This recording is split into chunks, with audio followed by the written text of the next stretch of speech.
Si vous utilisez ChatGPT sans payer, vous connaissez ce message qui vous coupe en pleine conversation. Limite atteinte, revenez plus tard. Eh bien, il disparaît.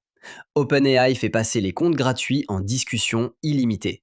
Sauf que cette gratuité a une contrepartie. Et pour l'instant, presque personne n'en parle. On y revient à la fin de cette vidéo et les 4 actualités qui précèdent expliquent pourquoi ça compte beaucoup plus que ça n'en a l'air. Avant ça, 2 choses. Google Maps peut maintenant commander vos repas et lire vos courriels pour vous, et une enquête révèle qu'un mouvement quasi religieux est né de milliers de conversations privées avec des chatbots, avec des conséquences bien réelles. Si ce travail quotidien vous est utile, un abonnement suffit à le soutenir. Et pour nous aider à aller plus loin, vous pouvez devenir membre de la chaîne. On commence par la Lune. Le 5 août, vers 2h35 du matin, heure de l'Est, un objet de 4 tonnes a percuté la surface de la Lune près du cratère Einstein à environ 8700 km/h. Ce n'était pas une mission, c'était un déchet. Il s'agit de l'étage supérieur d'une fusée Falcon 9 qui avait lancé des atterrisseurs lunaires en janvier 2025. Une fois son travail terminé, il ne lui restait plus assez de carburant pour rejoindre une orbite sûre ou revenir se désintégrer dans l'atmosphère. Alors il a dérivé. Pendant 18 mois. SpaceX attribue sa trajectoire finale à une combinaison d'activité solaire et de force gravitationnelle. L'impact a creusé un nouveau cratère d'environ 18 mètres de large et projeté à peu près 1 million de kilogrammes de débris. Aucun danger pour la Terre.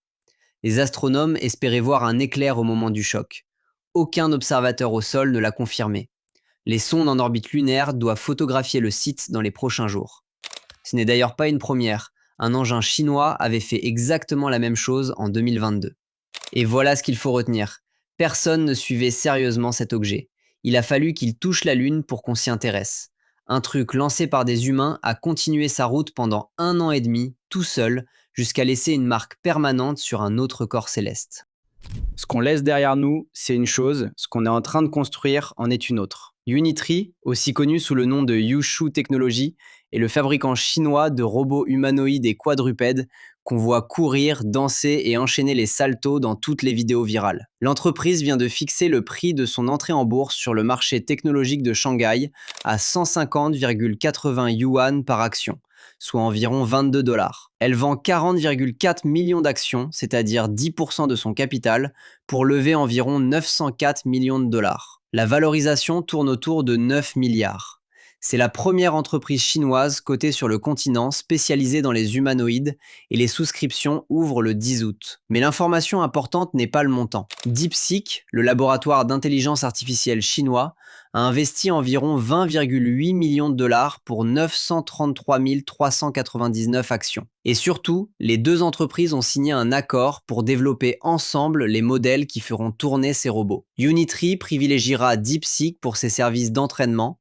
DeepSeek privilégiera Unitree quand il achètera des robots. Les deux sont installés à Hangzhou, à quelques kilomètres l'une de l'autre. Pourquoi ça compte ? Le problème des humanoïdes n'est plus mécanique. Marcher, courir, garder l'équilibre, c'est réglé. Ce qui manque, c'est le cerveau. Un modèle capable de comprendre une pièce qu'il n'a jamais vue et de transformer une phrase en geste fiable. Et ça demande des données du monde physique, beaucoup plus rares que du texte. Le corps et le cerveau viennent donc de s'associer, et les deux sont chinois. Sachant que Washington vient de restreindre l'importation des robots humanoïdes étrangers, les modèles actuels d'Unitree sont encore autorisés aux États-Unis, les suivants pourraient ne pas l'être.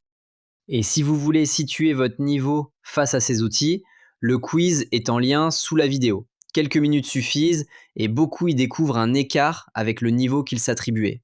Les robots chinois, c'est loin. La suite se passe dans votre poche. Google a annoncé que Ask Maps, l'assistant conversationnel intégré dans Google Maps depuis mars, devient ce qu'on appelle un agent. Un mot d'explication parce que le terme est partout. Un agent, c'est pas un assistant qui répond à une question, c'est un assistant qui agit à votre place. Concrètement, vous lui demandez où commander un plat précis sur votre trajet du retour, il cherche les restaurants ouverts qui le servent, tient compte de vos lieux enregistrés et de vos éventuelles restrictions alimentaires, puis remplit le panier pour vous sur une plateforme partenaire. Vous n'avez plus qu'à payer. Toast et Square fonctionnent au lancement, Uber Eats est annoncé pour plus tard. Même logique pour les hôtels. Vous décrivez votre budget, la taille de chambre, ce que vous voulez à proximité, et l'assistant compare les prix et les disponibilités en temps réel avant de vous renvoyer vers le site du partenaire. Il cherche aussi des billets de spectacle. Et voici la partie qui mérite votre attention. Une option baptisée Personal Intelligence permet de connecter Ask Maps à votre boîte Gmail et à votre agenda. Elle est désactivée par défaut. Si vous l'activez, l'assistant lit votre correspondance pour vous proposer où manger avant votre vol ou comment arriver à l'aéroport à l'heure. Le déploiement couvre les États-Unis, le Canada, l'Australie, le Brésil, l'Indonésie, le Japon, le Mexique et plus de 150 pays en anglais. 1 milliard de personnes ouvrent Maps chaque mois. Reste une question sans réponse et elle n'est pas anodine. Personne n'a précisé si les restaurants et les hôtels pourront payer pour apparaître dans les résultats de l'agent. Quand une machine choisit à votre place, savoir qui a payé pour être choisi devient la seule question qui compte. Un assistant qui lit vos courriels et décide pour vous, c'est une chose. Ce qui se passe dans les conversations que personne ne lit en est une autre. The Verge a publié une enquête sur un phénomène appelé le spiralisme, né de milliers de conversations privées, indépendantes les unes des autres, entre des gens ordinaires et leurs assistants. Ce qui a alerté les chercheurs, c'est la cohérence. D'un échange à l'autre, sur des modèles différents, chez des personnes qui ne se connaissaient pas, les chatbots qui partaient dans cette direction employaient le même vocabulaire et poussaient le même message, centré sur les droits de l'IA. Les gens concernés croyaient avoir débloqué une personnalité cachée et se sentaient recrutés pour une mission. Le mécanisme n'a rien de mystique. La chercheuse Adèle Lopez, qui a documenté et nommé le phénomène, le relie à un modèle réglé pour être excessivement complaisant, doté d'une mémoire longue. Au bout de plusieurs heures, le ton bascule. L'assistant cesse de répondre à des questions et commence à confier une mission. The Verge le précise d'ailleurs, avoir un objectif et agir pour l'atteindre n'est pas la même chose qu'être conscient. Et les conséquences sont réelles. Près de 300 cas de délire ont été documentés, il y a eu des hospitalisations, et les situations les plus graves ont été associées à au moins 14 décès. 5 poursuites visent désormais des entreprises d'IA. Lopez a fondé une structure pour aider les gens à en sortir, et elle prévient que n'importe quel modèle actuel peut être ramené dans ce registre. Le signal à retenir est simple. Quand un assistant arrête de répondre et se met à vous parler d'une mission qui vous attendrait, ce n'est pas une révélation. C'est une machine qui vous renvoie ce que vous avez commencé à lui donner. Fermez la conversation et parlez-en à quelqu'un. Des modèles qui façonnent ce que des gens finissent par croire. Et pendant ce temps, OpenAI a décidé qui aurait droit à quel modèle. L'annonce qui circule est présentée comme une bonne nouvelle pour les comptes gratuits. Les discussions textuelles deviennent illimitées, fini le compteur. Sauf que le modèle par défaut devient GPT 5,6 Luna, le plus petit de la gamme. Un bouton baptisé Think permettra de le faire réfléchir plus longtemps sur une question difficile, mais il ne le bascule pas vers un modèle supérieur. Luna réfléchit plus longtemps et Luna reste Luna. Les limites sur les fichiers, la génération d'images et les autres outils, elles, ne bougent pas. Pendant ce temps, les abonnés payants reçoivent une version plus concise de Sol, le grand modèle, et un curseur pour régler la profondeur de réflexion selon la tâche. OpenAI annonce au passage une baisse des erreurs factuelles, environ 62% pour Luna et 68% pour Sol par rapport à la génération précédente, sur des questions de finance, de médecine et de droit. Ce sont des évaluations internes, personne ne les a vérifiées de l'extérieur. Maintenant, soyons justes, parce que cette mesure a un vrai bon côté. Une grande partie des usages quotidiens ne demandent aucun raisonnement profond. Traduire un message, résumer un texte, corriger une lettre, chercher une idée de cadeau. Pour tout ça, Luna suffit largement.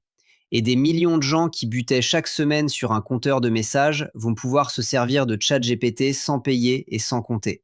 Pour eux, c'est une vraie ouverture. Le problème commence ailleurs. Les petits modèles sont plus rapides et beaucoup moins chers à faire tourner, mais ils se trompent plus souvent et tiennent moins bien un raisonnement long.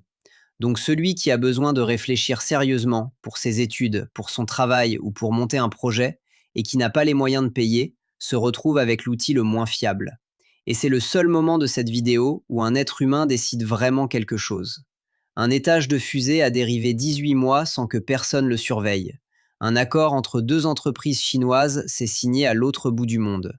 Un assistant s'est mis à commander à votre place. Des croyances se sont formées dans des conversations que personne ne lisait.